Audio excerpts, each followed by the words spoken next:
మంచు family social మీడియాలో ఎంత యాక్టివ్‌గా ఉంటారో ప్రత్యేకించి చెప్పక్కర్లేదు. తమ మూవీస్‌కి సంబంధించి, అలాగే షోస్‌కి సంబంధించిన అప్డేట్స్‌తో పాటుగా ఫ్యామిలీలో జరిగే స్పెషల్ ఈవెంట్స్, హ్యాపీ మూమెంట్స్‌ని కూడా షేర్ చేసుకుంటూ ఉంటారు లక్ష్మి, విష్ణు, విరానిక అలాగే మనోజ్‌లు. అయితే మోహన్ బాబు గారు తెలుగు ఇండస్ట్రీకి చెందిన నటులు మాత్రమే కాకుండా మలయాళం, తమిళ్, కన్నడ ఇలా అన్ని ఇండస్ట్రీస్‌లోనూ మంచి మిత్రులు ఉన్నారు. అలాంటి వారిలో ఒకరు మోహన్ లాల్ గారు. రీసెంట్‌గా మోహన్ లాల్ గారు హైదరాబాద్‌కి వచ్చారు. మోహన్ బాబు గారి ఇంటికి వెళ్లి ఆయన వారి ఫ్యామిలీతో చాలా మంచి టైంని స్పెండ్ చేసి డిన్నర్ చేశారట.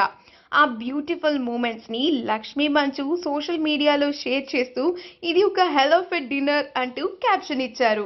ఈ ఫోటోస్ చూపరులను ఆకట్టుకుంటున్నాయి. ఆ ప్రెషియస్ మూమెంట్స్‌ని మనం ఇప్పుడు ఈ వీడియోలో చూసేద్దాం. ఈ వీడియో కనుక మీకు నచ్చినట్లయితే మీ అభిప్రాయాన్ని కామెంట్స్ ద్వారా మాకు తెలియజేయండి. మా ఛానల్‌ని సబ్స్క్రైబ్ చేయడం మర్చిపోకండి.